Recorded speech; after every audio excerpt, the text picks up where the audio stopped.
আসসালামু আলাইকুম। নির্বাচন শেষ হয়েছে, দেশে নতুন সরকার। নতুন সরকারকে অভিনন্দন জানাচ্ছি। ভোট চুরি করে হয়েছে, নো ডাউট, এটা আপনারাও জানেন, বাংলাদেশের সব মানুষ জানে, সবাই দেখেছে কিভাবে কি হয়েছে। এমনকি প্রধানমন্ত্রী তারেক রহমান তিনি যে আসনটাতে ঢাকাতে নির্বাচিত হয়েছেন সেটা নিয়েও অনেক কি বলবো যে বিতর্ক আছে, এবং সেই বিতর্কগুলোর খুব যৌক্তিক ভ্যালিড গ্রাউন্ড এখানে আছে। সো আমরা সেই বিতর্কে না যাই, যেহেতু যারা বিরোধী দলে ছিল, প্রধান বিরোধী দল এখন বাংলাদেশ জামাত ইসলামী, সে জামাত ইসলামী নিজে আপনাদেরকে অভিনন্দন জানিয়েছে, তারা মেনেও নিয়েছে, এবং সারা দেশে অবশ্যই নির্বাচন পরবর্তী কিছু সহিংসতা হয়েছে, সেটাও যে মানুষগুলো মারা গিয়েছে সে মানুষগুলো মারা না গেলে না যাওয়াটা খুবই খুবই আশাব্যঞ্জক হতো, এবং সেটাই প্রত্যাশিত ছিল। তারপরও মারা গিয়েছে, এক জায়গায় একজন নারী ধর্ষণের ঘটনাও ঘটেছে। এইসব বিষয়গুলো নিয়ে আমাদের অবশ্যই উদ্বেগের ব্যাপার আছে। তারপরেও এখন মোটামুটি বলা চলে পরিস্থিতি কিছুটা শান্ত। তো বিএনপির ভাইরা আপনারা অনেকের সাথে বিএনপি তো আর এই গত প্রায় সেই 2014 সালের 5 জানুয়ারি নির্বাচনের পর থেকে এখন পর্যন্ত আমি ইলিয়াস হোসেন, আমাকে আপনাদের চিনতে নিশ্চয়ই বাকি নেই। অনেক বিএনপির আমার শুভাকাঙ্ক্ষী যারা আছেন তারা বলে থাকেন যে ভাই আপনি এই নির্বাচনের আগে এসে কেন আপনি সরাসরি বিএনপির বিরুদ্ধে গেলেন, দাঁড়িপাল্লার পক্ষে ভোট চাইলেন, এটা কেন করলেন? দেখেন ভাই, আপনাদেরকে আবারও বলে রাখি, 2031 সালে বাংলাদেশে আবার যখন নির্বাচন হবে, ওই নির্বাচনে আমি দাঁড়িপাল্লার পক্ষে ভোট চাবো, এটা আপনাদের আগাম বলে রাখলাম। আপনি যদি মনে করেন যে বৃষ্টি যেদিকে ছাতা সেদিকে ধরবো, ওই চরিত্র আমার ভেতরে নাই। আপনাদের ভেতরে যদি পরিবর্তন আসে সামনে নির্বাচনে তখন দেখবো, কিন্তু এই মুহূর্তে যদি আপনাদেরকে জিজ্ঞেস করি, যিনি বিএনপির খুব মানে কি বলবো যে পজিটিভ রাজনীতি যারা করেন, যারা আসলে ভারতকে অপছন্দ করেন, এই 15-16 বছর 17 বছর ধরে, এটা তো বলার অপেক্ষা রাখে না যে বিএনপির উপরেও কি পরিমাণে নির্যাতনে আওয়ামী লীগ চালিয়েছে। তো আপনাদের চোখের সামনেই ঘটেছে। আপনার দলের যিনি প্রধান আছেন তিনি এই প্রায় 20 বছর যুক্তরাজ্যে কাটাতে হয়েছে, তিনি দেশে যেতে পারেন নাই, তাকে মারা হয়েছে, তাকে হত্যার উদ্দেশ্যেই তাকে নির্যাতন করা হয়েছে। এগুলো এই বাংলাদেশে ঘটেছে। এবং খালেদা জিয়া তিনি যদি নাকি বেঁচে থাকতেন তাহলে এই নির্বাচনের পরের অবস্থাটা আরো অনেকগুলো সংকটের অনেক সহজ সমাধান হয়ে যেত।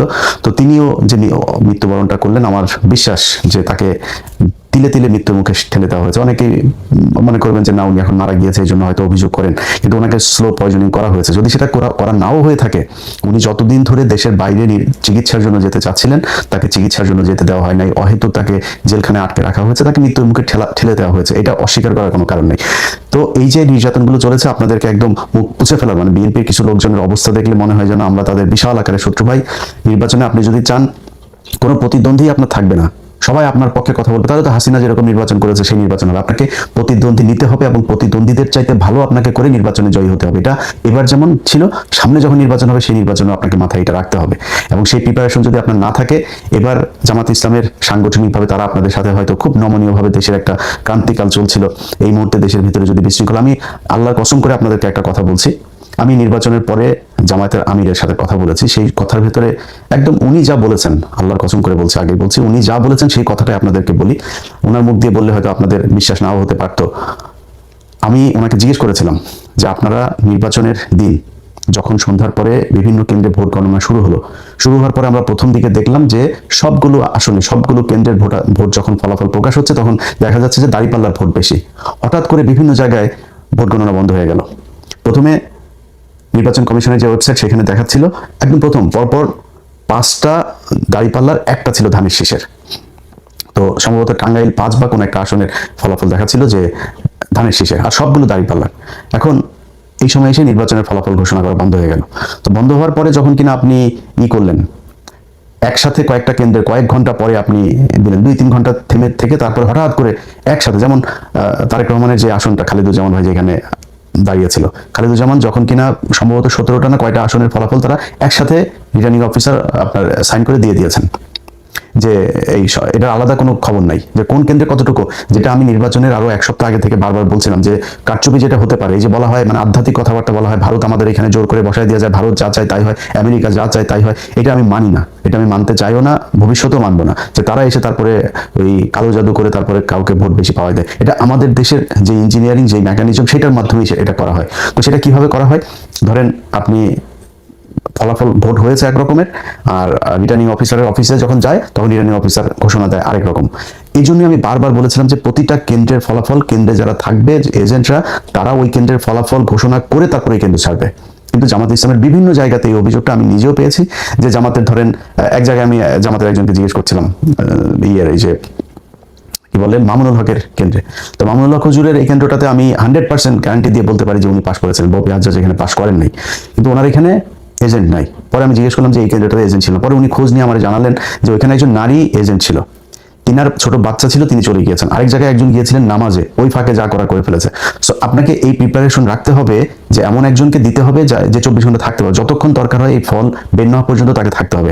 এরকম ঘটনা নিশ্চয়ই আরো অনেক জায়গাতেই ঘটেছে, এই ঘটনাগুলোকে যাতে ঘটানো না হয় সেটা ব্যবস্থা করতে হবে। তো আমি সাহেবকে জিজ্ঞেস করলাম যে আপনারা যখন ফলাফল দেখলেন যে কয়েক ঘন্টা বন্ধ রেখে এরপরে এই ফলাফল দেওয়া হলো, হঠাৎ করে 10টা 15টা 20টা কেন্দ্রের একসাথে ফলাফল দেওয়া হচ্ছে, এই 2-3 ঘন্টা যখন বন্ধ ছিল আপনাদের নিশ্চয়ই মনে আছে চ্যানেল 24, 71 টিভি, সময় টিভি, তারপর আর কয়েকটা টেলিভিশন আছে, এরা আপনার রেজাল্ট দেওয়া শুরু করলো কি যে সব জায়গায় বিএনপি, সব জায়গায় বিএনপি। জামাতের যে আসনগুলো আমি নিজে ধরেন যেগুলোর খবর জানছিলাম, যেমন আমার বাসার চুয়াডাঙ্গাতে, আমি চুয়াডাঙ্গার দুটোতেই রেজাল্ট পেয়েছে যে দুটো জিতে গিয়েছে, কুষ্টিয়াতে 3টা রেজাল্ট পেয়েছে জিতে গিয়েছে, নীলফামারীতে জিতেছে, সাতক্ষীরাতে জিতেছে, যশোরে খবর পেয়েছে, কিন্তু সেগুলো রেজাল্ট দেওয়া হচ্ছে না, সেগুলো বলছে না, সব বিএনপি বিএনপি বিএনপি, এবং মানে আজগুবি রেজাল্ট দিয়ে দেওয়া হচ্ছে চ্যানেল 24, তারপরে এই সময় 71 এই টেলিভিশনগুলোতে। তো আমি সাহেবকে বললাম যে আপনারা এই সময়টাতে আপনারা কোনো প্রতিবাদ করলেন না কেন?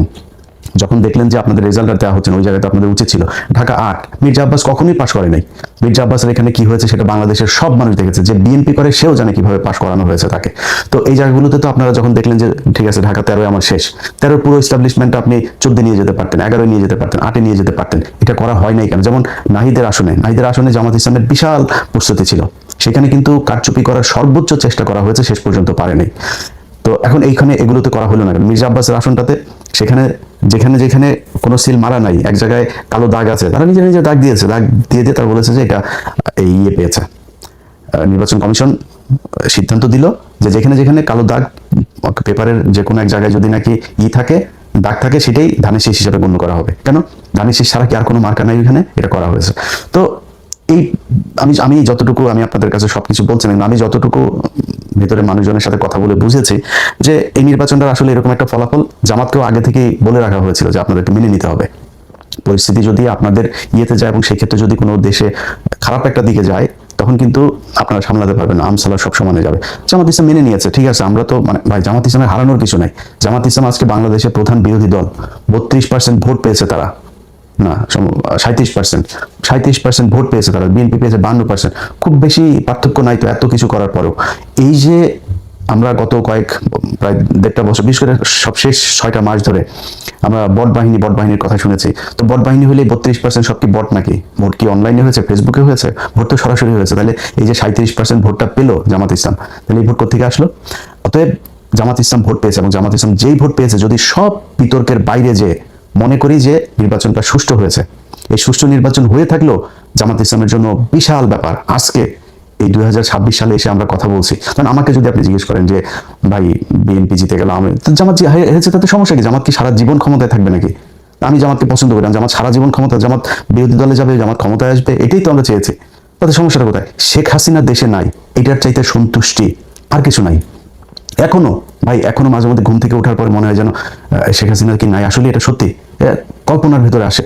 তো আমার কথা হলো যে আপনারা যখন কিনা একসাথে রাজনীতি করেছেন, একসাথে জেল খেটেছেন, একসাথে গুম হয়েছেন, এখনো পর্যন্ত বিএনপির লোকজন আপনার খুঁজে পাওয়া যায় না, এরকম অনেক মানুষ আছে না? ইলিয়াস আলী কোথায় আমরা জানি না, চৌধুরী আলম কোথায় জানি না, এরকম অনেক মানুষ আছে যাদেরকে খুঁজে পাওয়া যায়। এই যে যিনি এমপি নির্বাচন করেছেন তুলি, তিনার ভাই জানি না এখনো সে কোথায় আছে।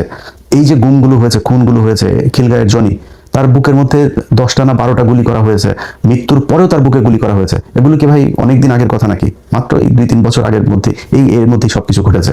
আজকে আপনারা কোথায় থাকতেন? সেই জামাত ইসলাম আজকে প্রধান বিরোধী দল, কথা বলতে পারে, তার একটা কর্মীর উপরে কোনো নির্যাতন হলে সরাসরি যায় সে প্রতিবাদ করতে পারে, সে সেখানে যায় মানে প্রতিরোধ গড়ে তুলতে পারে। তো এটার চেয়ে বড় আর কি হইতে পারে? বিএনপি এখন ক্ষমতায়, ভাই স্বপ্ন দেখেছেন, এটা স্বপ্নেও কল্পনা করেছেন যে 2026 সালে তারেক রহমান প্রধানমন্ত্রী হবে? এখন কথা বলতে গেলে তো ভাই অনেক বড় বড় কথাবার্তা বলা যায়। আমরা এই কথাবার্তা নিয়ে যদি তর্ক করতে চান, তর্ক করে পারবেন না। আমরা ওই যে 10 ডিসেম্বর আমরা দেখি না ইয়েতে আপনার যে মিটিংটা হলো, আপনাদের শেষ পর্যন্ত নিয়ে গরুর হাটের মধ্যে নিয়ে করতে দিতে চেয়েছিল, আপনার জনসভা করতে দিতে চেয়েছিল, মনে আছে সেটা? সারা দেশের মানুষ মানে একটা শ্বাসরুদ্ধকর পরিস্থিতির মধ্যে বসবাস করত।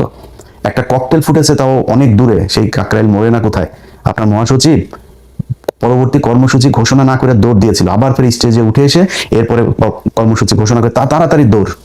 এটি তো আপনারা। ভাই খালেদা জিয়ার বাসার সামনে বালুর ট্রাক সরাইতে পারেন নাই 1.5 বছর, এটাই তো আপনারা। খালেদা জিয়াকে জেলখানায় নিয়ে গেছে, কিছু করতে পেরেছেন? কি করতে পেরেছেন? চিকিৎসা, এই যে মহিলাটাকে চিকিৎসা নিতে দেওয়া হয়নি, বাড়িতে ছিল তখন তো জেলখানায় না, বাড়িতে ছিল, সেখান থেকেও তাকে বিদেশে নিতে দেওয়া হয়নি। কি করেছেন তার জন্য? মহিলা মারা গিয়েছে, এই তিলে তিলে ধুকে ধুকে তারপরে মারা গিয়েছে। এত বড় কথাবার্তা বলে লাভ নেই। এই দেশে আপনি রাজনীতি করবেন, বিরোধী দলে যাবেন, আবার ক্ষমতায় আসবেন, সরকারি দলে থাকবেন, বিরোধী দল আপনারা অনেকভাবে জ্বালাবে, সব ঠিক আছে, এটা পার্ট অফ পলিটিক্স। কিন্তু আওয়ামী লীগ যদি ক্ষমতায় আসে, আওয়ামী লীগ যখন আপনার বিরোধী দল বা আপনি বিরোধী দল আর আওয়ামী লীগ সরকারি দলে থাকে, ওই সময় পরিস্থিতি কি হয় সেটা আপনারা এই গত 15 বছরে দেখেছেন। অতএব এইটুকু দিয়ে চিন্তা করেন। আজকে সারা দেশে বিভিন্ন জায়গায় আমরা দেখছি যে করা হচ্ছে, কি বলে, ওই যে আওয়ামী লীগের পার্টি অফিসগুলো আপনারা খুলে দিচ্ছেন। এই যে পার্টি অফিসগুলো খুলে দিচ্ছেন না, এটা যদি মনে করেন, এই আমাদের এই বুকের ভেতরে না এটাতে ব্যথা হয়। এই যখন দেখি যে আওয়ামী লীগের পার্টি অফিস, আজকে সকালে আমি যখন এই ভিডিও রেকর্ড করছি, তখন বাংলাদেশ সময় সকালবেলা দেখলাম যে মাদারীপুরের ওইদিকে কোন এক এমপি সহ, এক নারী এমপি সহ আরো 3 জনের জামিন হয়েছে। কোন গ্রাউন্ডে জামিন হলো? কিভাবে জামিন হলো? এগুলো যদি মনে করেন যে আওয়ামী লীগ আপনার জন্য বেটার অপোজিশন, এই 17 বছরের শিক্ষা না হইলে তো আর কিছু বলার নাই। যদি শিক্ষা হয়ে থাকে তাহলে এগুলো থামেন। আওয়ামী লীগ বাংলাদেশে রাজনীতি করতে দিবেন, কোনো সমস্যা নাই, রাজনীতি যে মনে চায় করুক। আওয়ামী লীগ কি করেছে, কিভাবে দেশ চালিয়েছে বাংলাদেশের মানুষ দেখেছে। মানুষ যদি তারা ভোট দেয় করতে দেন, কিন্তু বিচার হইতে হবে। এই একজন এমপি কিভাবে ছাড়া পায়? সাধারণ কর্মী, গ্রামের ওয়ার্ডের একজন কর্মী, তারে নাই বুঝলাম যে আপনি 1.5 বছর হয়েছে, ওকে ঠিক আছে, ওকে ছাড়ো এবার। তো একজন এমপি কিভাবে ছাড়া পাইলো? শেখ হাসিনার পরিবার রাজনীতি করতে পারবে যদি চায়। এগুলো আপনারা যখন বলেন তখন খুব কষ্ট হয়। যেই কারণেই নির্বাচনের আগে এসে আমাদের এই পক্ষ সরাসরি নেওয়ার কোনো সুযোগ ছিল না। আজকে যারা এই প্রশ্ন করেন যে ভাই কেন দাঁড়িপাল্লার পক্ষে গেলেন, তারা গতকাল যখন কিনা শপথ নিল, ওই সময় কিছুটা টের পেয়েছেন যে কেন আমরা জামাত ইসলামের পক্ষে গিয়েছিলাম। তারা প্রথম দিনেই এই শহীদের এতগুলো রক্তের সাথে তারা বেইমানি করেছে। এই গাদ্দারি আল্লাহ সহ্য করবে না। আপনি আজকে প্রধানমন্ত্রী হয়েছেন, মায়ের জানাজায় অংশ নিতে পেরেছেন, তারপরে শেষ মুহূর্তে পর্যন্ত অন্তত লাশ তো দেখতে পেরেছেন। এটা এই শহীদদের কারণে। এই যে কয়েকদিন আগে মানুষগুলো মারা গেল, এরা জামাত ইসলাম, আওয়ামী লীগ, বিএনপি কোনো রাজনৈতিক দল বুঝতো না। এরা সাধারণ মানুষ। দমন পীড়ন, নির্যাতন, দেশের এই খারাপ অবস্থা, এগুলো দেখে তারা আস্তে আস্তে প্রতিবাদী হয়ে উঠেছে। তারপরে রাস্তায় নেমেছে, গুলি খেয়েছে, মারা গিয়েছে, শহীদ হয়েছে। তাদের সাথে গাদ্দারি করলেন জুলাই সনদ বাস্তবায়ন করতে গিয়ে। তো এই জিনিসগুলি যদি না করেন তাহলে আমাদের ভালো লাগবে। আপনারা দেশ চালান, কোনো সমস্যা নেই। আপনাদের কাছ থেকে রুটি খাইতে যাবো না, রুটি খাওয়ার লোক বহুত আছে, যারা খাইতে চায় তাদেরকে দেন, কোনো সমস্যা নেই। আমার একটাই পলিসি, সেটা হয়েছে যে ইন্ডিয়া এই দেশে কোনোদিন আর মাতবাড়ি করতে পারবে না। অতএব এই ইন্ডিয়া, আওয়ামী লীগ এখনো পর্যন্ত সেই ইন্ডিয়ার সবচেয়ে পছন্দের দল, এবং আওয়ামী লীগ এই দেশে ক্ষমতা আসলে আবারও ইন্ডিয়া সে আগের মতোই করবে। সো তাদেরকে আসতে দিয়ে না, আপনাদের পায়ে ধরে অনুরোধ করলাম, আর কিছু না। তো যেটা বলছিলাম যে জামাতের আমির উনি এই কথাটা বলেছেন যে আমাদের যদি নাকি ওই সময় ইলিয়াস আমরা যদি নাকি গ্যাঞ্জাম করতাম, তাহলে আমাদের কাছে গোয়েন্দার তথ্য ছিল যে এখানে আওয়ামী লীগ নামবে মাঠে, এবং আওয়ামী লীগের সাথে বিএনপির কিছু লোকজন নামবে, নেমে তারা প্রচন্ড বিশৃঙ্খলা করবে, দেশটা একটা গৃহযুদ্ধের দিকে যাবে। আমরা ওই দিকে যেতে চাই নাই, এই জন্য আমরা কোনো কিছু বলি নাই। তো এই যে জামাতের আমিরের মতো একজন মানুষ এতটুকু মানে স্যাক্রিফাইস করেছে, দেন আমি জামাত ইসলাম পাশ করলে কি হইতো? হ্যাঁ হয়তো ধরেন মনে করেন যে আমার জন্য বাংলাদেশের রাস্তাটা অনেক ইজি হয়ে যেত, আমি ভাই বাংলাদেশে গিয়ে মন্ত্রী হইতাম না, এমপি হইতাম না। এমপি হইলে আমি তো হয়তো জামাতের কাছে চাইলে আমার এমনিতেই দিত, আমি হইতে চাইনি তো ভাই। তো আমি চাইনি এটা, আমি এখনো চাই না, ভবিষ্যতেও চাবো না। এটা আল্লাহ বাঁচায় রাখলে তারপরে দেখবেন আমার রাস্তা ভাই ওই একটা আওয়ামী লীগ আর ইন্ডিয়া, এর বাইরে কিছু নাই। কিন্তু উনি তো প্রধানমন্ত্রী হইতেন, যিনি প্রধানমন্ত্রী হইতেন সেই ব্যক্তি মানে এত ঠান্ডা মাথায় আমার সাথে বলতে পারেন যে ইলিয়াস আমরা ওই সময় কিছু করলে দেশের অবস্থাটা খারাপ হইতো। আগে বলেছি, আল্লাহর কসম করে বললাম যে এতটুকু স্যাক্রিফাইস উনি করেছেন। তো সেই মানুষগুলোর জন্য আপনারা মানে ন্যূনতম সৌজন্যতা বোধ, সহযোগিতা, সহমর্মিতা দেখাইতে পারবেন না?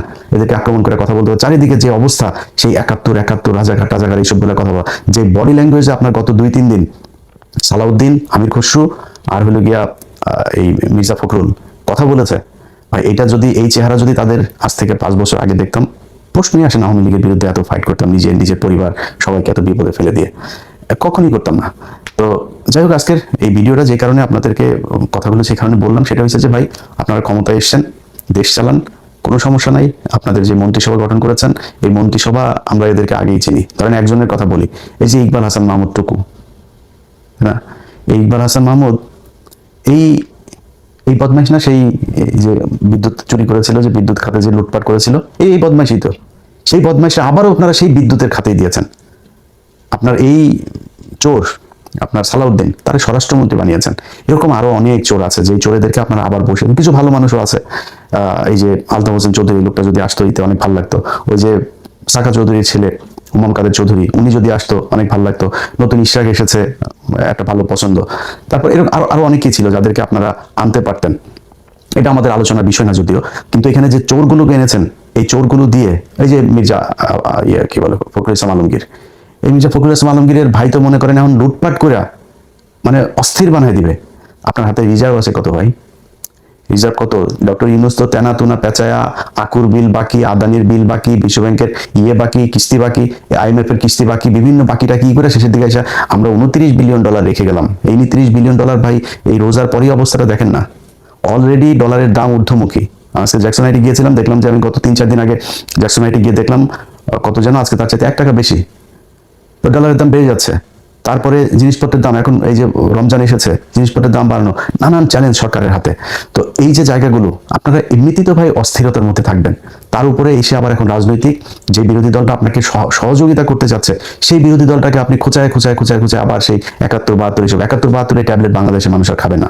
আপনার ওই যে ইয়েতে 32 নাম্বার ভেঙে দেওয়া হয়েছে না, 32 নাম্বার আবার ওইখানে ওইটার করেন, যেহেতু আওয়ামী লীগের অফিস টফিস খুলে দিচ্ছেন, তো 32 নাম্বার আবারও মেরামত করেন, আবারও ভাঙা হবে, এটা নিয়ে কোনো ডাউট নাই। এইভাবে আপনারা যদি নাকি আওয়ামী লীগকে রিহ্যাবিলিটেট করতে চান, করতে পারেন, করে যান। দেখেন কতটুকু আওয়ামী লীগ আর আপনারা সব এক হইয়া তারপরেও জামাতের সাথে 5 বছর পরে লাগতে আইসেন, দেখেন তারপরে জামাতের ভোট কত আছে আর আপনাদের দুইটারে মিলায় ভোট কত আছে। তো যারে জুতা দিয়ে পেটাইলেও যার লজ্জা হয় না, তারে তো আর থাপড়ায় লাভ নাই, তাই না? তো জুতা দিয়ে পেটাইছে আওয়ামী লীগ, তারপরে আওয়ামী লীগই ভালো, আওয়ামী লীগের লোকজন আপনাদের এত প্রীতি আওয়ামী লীগের সাথে, তো করেন, সমস্যা কোথায়? আপনারা চালাইতে থাকেন আওয়ামী লীগ নিয়ে, মানুষ এগুলি দেখছে।